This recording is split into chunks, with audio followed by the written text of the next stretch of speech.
Formula One has introduced us to many innovations and new changes. While some of them have the purpose of safety, others can lead to a much faster car. This year, we were introduced to massive changes to the cars and to the regulations, but that doesn't stop the FIA to think ahead and introduce new changes that will be applied in the season of 2026. Not only that, these changes will be the perfect opportunity to bring new competition to Formula One.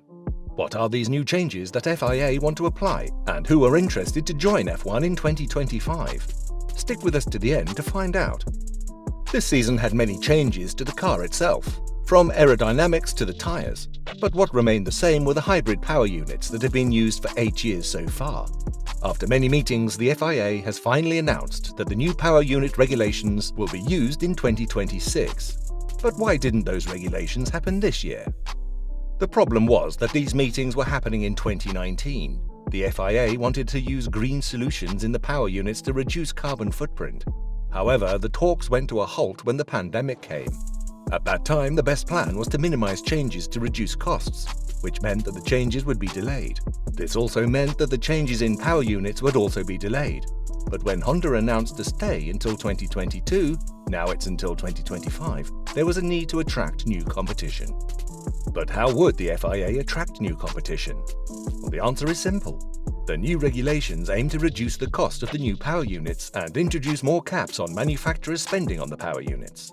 Moreover, to reduce costs, the FIA decided to keep the current 1.6-litre V6 turbo power units, with the difference that they would run on sustainable fuel, and more electrical power will be used, which means less harm to the environment.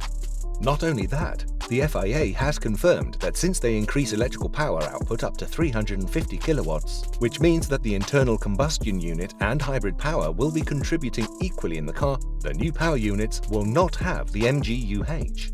For those who don't know, the MGUH is a technology that uses exhaust heat to generate electrical power that the car uses and was introduced in 2014. Since there is more electrical output on the cars and the MGUH is a complicated and expensive system, the FIA considered that there is no need to use it, since their aim is to make the cars more friendly to the environment.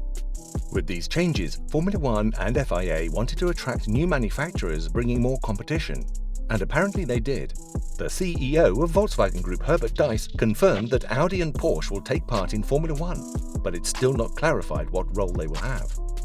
Diess said, "VW will not be involved. It doesn't fit and the brand will not participate. Porsche has to be the sportiest car brand in the world, so Porsche has to do motorsport. And you come to the conclusion, if Porsche does motorsport, the most effective thing to do is Formula One. You almost have to put a checkmark on that. Audi is a much weaker brand than Porsche. It can't demand such a high price premium. Audi actually has the better case for Formula One because it has a much greater potential for the brand." Before the announcement of the teams, Diess mentioned that to be upfront, you either had to be in the sport for a long time or join when there is a massive change in regulation.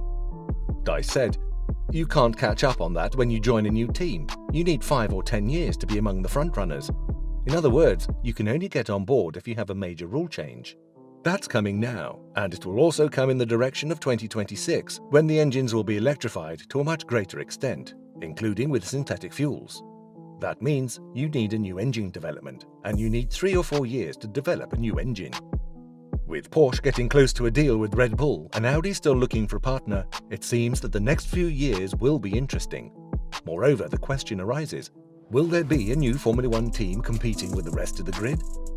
What do you think about the new power units and the possible new teams arriving in Formula One? Write your opinion in the comments. Also, feel free to leave a like on the video, and if you want more Formula One content, hit the subscribe button and the notification bell.